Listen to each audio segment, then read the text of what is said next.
ओम श्रीराम. सर्व श्रोत्यांना प्रेमपूर्वक नमस्कार. श्रोते हो, आपण स्वामी विद्यानंद यांच्या भावार्थ रामायण संक्षिप्त या ग्रंथाच्या आधारे निर्माण झालेला मला भावलेले भावार्थ रामायण अर्थात आत्मपरायण हा ग्रंथ आपण पाहत आहोत.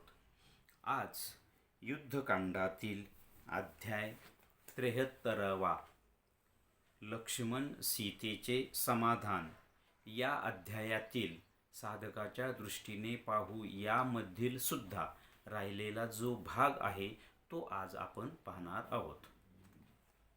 आता आज्ञाचक्रापासून ते सहस्रदलापर्यंतचा म्हणजेच आत्मसाक्षात्कारापर्यंतचा जो प्रवास आहे तो प्रवास सद्गुरूच करून घेतात.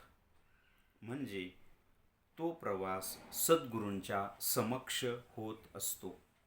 तेव्हा हा जो आज्ञाचक्रापासूनचा पुढील प्रवास आहे तो मस्तकातील म्हणजेच गगनातील किंवा आकाशमार्गीचा प्रवास आहे. हा प्रवास ऊर्ध्व गतिमान व प्रकाशमय पोकळीतून करायचा असतो. म्हणूनच मग त्याचे सद्गुरू आपल्या शिष्याला आपल्या कृपारूप विमानात बसवतात व पुढील आत्मसाक्षात्कारापर्यंतचा प्रवास करून घेतात. याच कृपारूप विमानाला इथे पुष्पक विमान म्हटले आहे.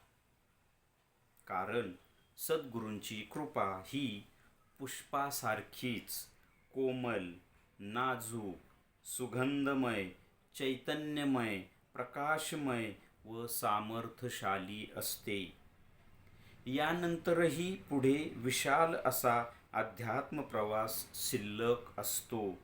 तो म्हणजे हंसविमान, परमहंसविमान हा होय. आपण पाठीमागे पाहिले की शरभंग ऋषींना हंस विमानाची प्राप्ती झाली होती. तेव्हा या हंस व परमहंस या अवस्था आहेत. ब्रह्मप्राप्तीनंतर जी अवस्था येते ती हंसावस्था व परब्रह्मप्राप्तीनंतर जी येते ती परमहंस अवस्था व हाच अध्यात्म प्रवास या साधकाबरोबर आपणा सर्वांना आपल्या सद्गुरूंच्या कृपेने करावयाचा आहे. आता आपण याचं थोडक्यात सार पाहण्याचा प्रयत्न करूया. इथे आज्ञाचक्रापासून ते सहस्रदलापर्यंतचा प्रवास म्हणजेच आत्मसाक्षात्कारापर्यंतचा प्रवास हा प्रवास साधक स्वबळावर करू शकत नाही. आपण पाहिलं, मागच्या भागात पण पाहिलं की साधकाने ज्ञान, भक्ती, कर्म या मार्गाने किंवा राजयोगाने सुद्धा कुठल्याही मार्गाने भ्रूमध्यापर्यंत यायचं असतं. हे भ्रूमध्य हे सद्गुरूंचं स्थान आहे. आपण मागच्या भागात हे पण पाहिलं की सद्गुरू तर आपल्या समक्ष असतात ना, देहाने आपण त्यांना भेटतो, त्यांचं दर्शन घेतो सगळं. परंतु सद्गुरूंना आपल्याकरता देह धारण करावा लागलेला असतो. मात्र जो आपण प्रवास करू आपल्या अंतरंगातील सद्गुरूंचं स्थान म्हणजे हे भ्रूमध्य असतं, आज्ञाचक्र असतं. आपण मागच्या भागात पाहिलं की त्या चक्राला 2 पाकळ्या असतात. त्याच त्या सद्गुरूंच्या चैतन्यमय निर्गुण पादुका असतात. आणि तिथे जेव्हा आपण येतो तेव्हा खऱ्या अर्थाने सद्गुरूंची कृपा व्हायला सुरुवात होते. त्यासाठी मग ज्ञान, भक्ती, कर्म कुठल्याही मार्गाने या तिन्हींचाही समन्वय होतो, करावाच लागतो, तो होतोच.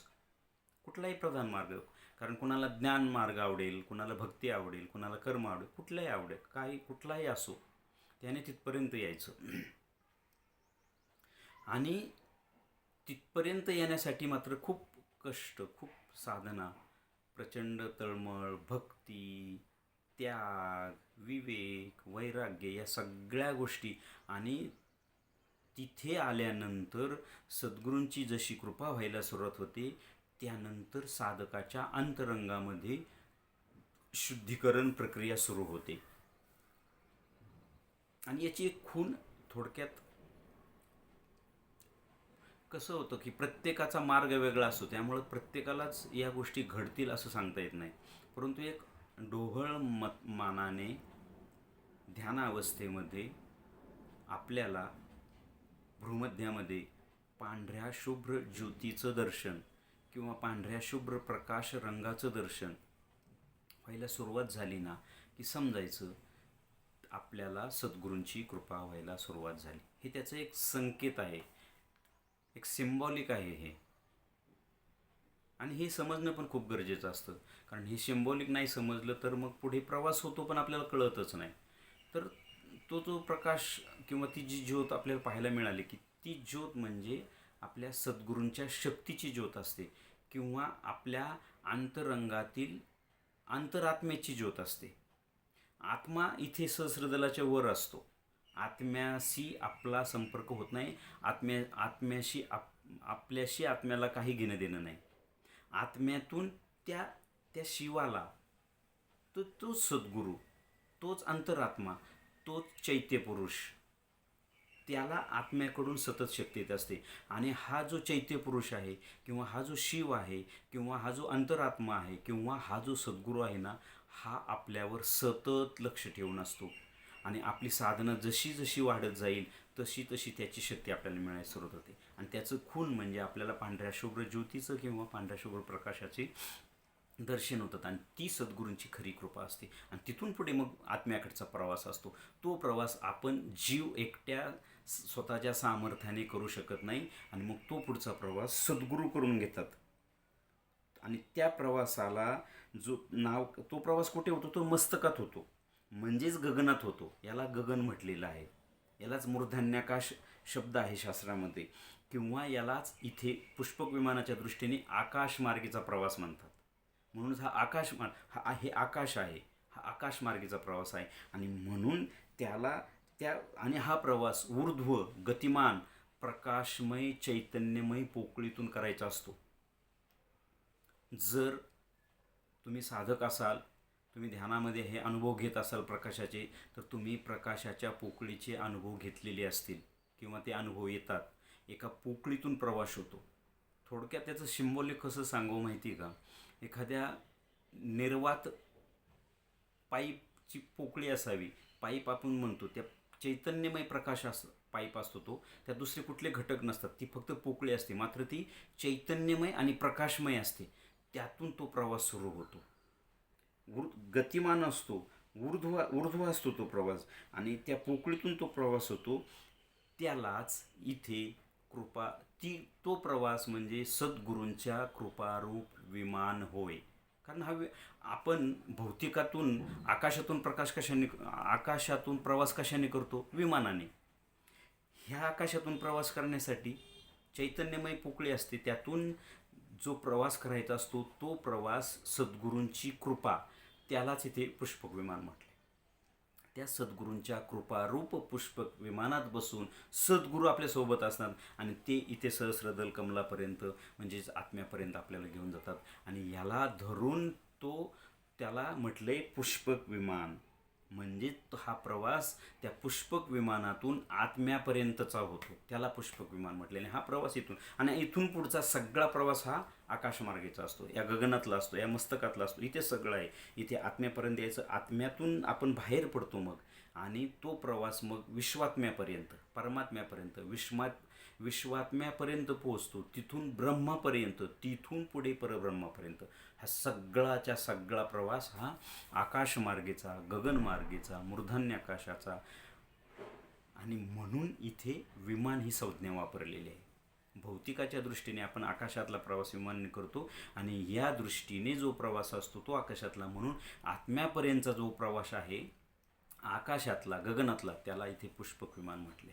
आणि मग त्याही पुढे खूप प्रवास शिल्लक राहतो, अध्यात्म प्रवास शिल्लक राहतो. मग त्यानंतरचा जो असतो तो हंस विमान, त्यानंतर परमहंस विमान. आपण आता जे पाहिलं, आपण आत्म्यापर्यंत आपले सद्गुरू घेऊन जातात आणि आत्म्या पुढचा प्रवास हा आत्म्यापर्यंतचा प्रवास सद्गुरू म्हणा, शिव म्हणा, चैत्यपुरुष म्हणा, अंतरात्मा म्हणा, काही म्हणा त्याला तुम्ही. तो अंतरात्मा, तो चैत्यपुरुष, तो शिव, तो सद्गुरू आपल्याला आत्म्यापर्यंत घेऊन जातो आणि तिथून पुढचा जो आपण आत्म्याशी एकरूप होतो आणि मग तिथून पुढचा जो प्रवास आहे तो आपला आत्मा करून घेतो. आणि हा खरा प्रवास. इथून अध्यात्म, खरं अध्यात्म आज्ञाचक्रापासून पुढे सुरू होतं आणि आत्मा मग पुढे आपल्याला विश्वात्म्यापर्यंत घेऊन जातो, पुढे ब्रह्मापर्यंत घेऊन जातो, पुढे परब्रह्मापर्यंत घेऊन जातो आणि मग या ब्रह्म या अवस्थेला आपण इथे हंस विमान म्हटले आणि परब्रह्म या अवस्थेला परमहंस हे विमान म्हटले. आपण पाठीमागे एका अध्यायात पाहिलं की शरभंग ऋषींना हंस विमानाची प्राप्ती झाली होती, म्हणजे त्यांना ब्रह्मप्राप्ती झाली होती, ब्रह्म ही अवस्था प्राप्त झाली होती. आणि तेव्हा या हंस आणि परमहंस या अवस्था आहेत, त्यांनाच मग हंस विमान, परमहंस विमान, म्हणजे 3 अवस्था आपण लक्षात ठेवल्या पाहिजेत.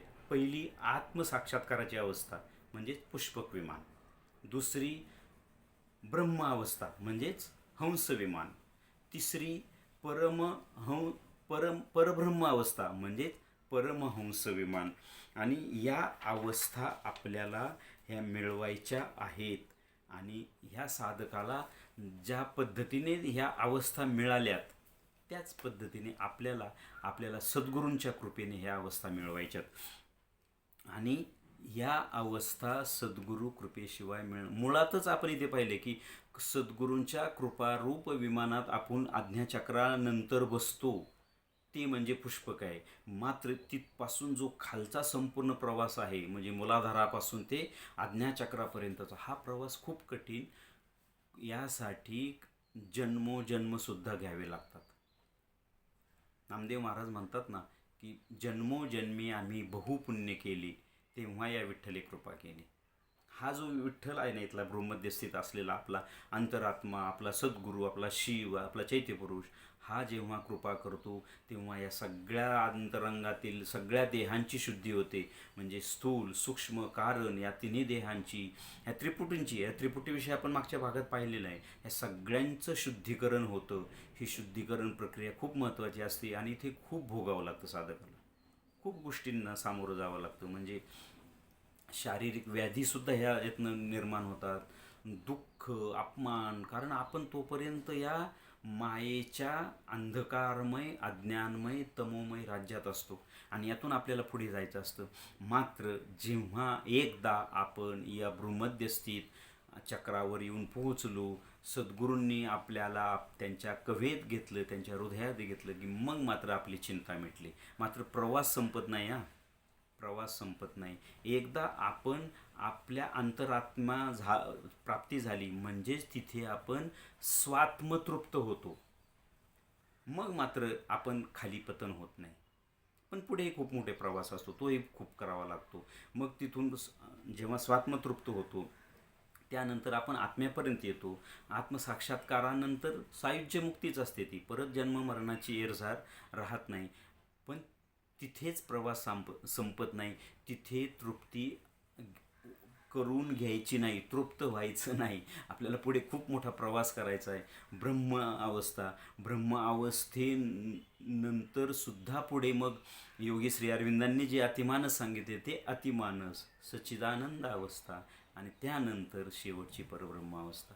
ब्रह्म अवस्थेपर्यंत किंवा काही लोक आत्मसाक्षात्कारानंतर तृप्त होतात, मात्र हे विसरून जातात की एक कल्प संपलं ना, म्हणजे युगाचा प्रलय, कल्पाचा प्रलय, ब्रह्मकल्पांचा जेव्हा प्रलय होतो, ब्रह्मकल्प जेव्हा संपतं तेव्हा आत्मसाक्षात्कार झालेल्या जीवांना सुद्धा पुन्हा ईश्वर पृथ्वीवर पाठवतो. अर्थात त्यांना संत वगैरे ज्ञानी या कार्य देऊन त्यांना खाली पाठवतो, पण पाठवतो. मात्र जेव्हा आपण या ओव्हर माइंडच्या, अधिमानसाच्या म्हणजेच ब्रह्मावस्थेच्याही पुढे जाऊ, पलीकडे जाऊ, म्हणजेच सच्चिदानंद या अवस्थेत शिरू, त्याच्याही पुढे परब्रह्म अवस्थेत शिरू, त्यानंतर मात्र आपल्या स्वेच्छेने आपण खाली येऊ शकतो, अवतार घेऊ शकतो. म्हणजे मग हे सगळे कोण, राम, कृष्ण, हनुमंत, देवी, दत्त, हे जे स्वामी समर्थ, अक्कलकोट स्वामी समर्थ, आज योगायोगाने अक्कलकोट स्वामींचा आज प्रकट दिन आहे. हे तेव्हा त्यांच्या स्वेच्छेने खाली येतात. त्यांना कुणीही आणू शकत नाही किंवा त्यांना कुणीही पाठवू शकत नाही. मात्र ब्रह्म अवस्थेपर्यंतच्या ज्या लोकांनी अवस्था मिळवल्यात त्यांना ती परब्रह्म अवस्था आदेश देते, तुम्ही आता खाली जा, भूतलावर जा आणि कार्य करा. मात्र परब्रह्म अवस्थेत शिरलेल्या त्या आत्म्यांना, मी इथे जीव हा शब्द वापरू शकत नाही, त्या आत्म्यांना कुणीही आदेश देऊ शकत नाही, कारण तेच परब्रह्म होतं. असं एकूण हा असा आपला आकाशमार्गीचा हा प्रवास आहे आणि याला हे नामाभिधान टप्पे आहेत. हे म्हणून आत्मसाक्षात्कारापर्यंत पुष्पक विमान, ब्रह्म अवस्थेपर्यंत हंस विमान आणि परब्रह्म अवस्थेपर्यंत परमहंस विमान, हे असे त्यांनाही नामाभिधानं प्राप्त झालेले आहेत. हेच याचं सार असावं असं मला वाटतं. श्रीरामार्पणमस्तु. हरिओम तत्सत. ब्रह्मार्पणमस्तु.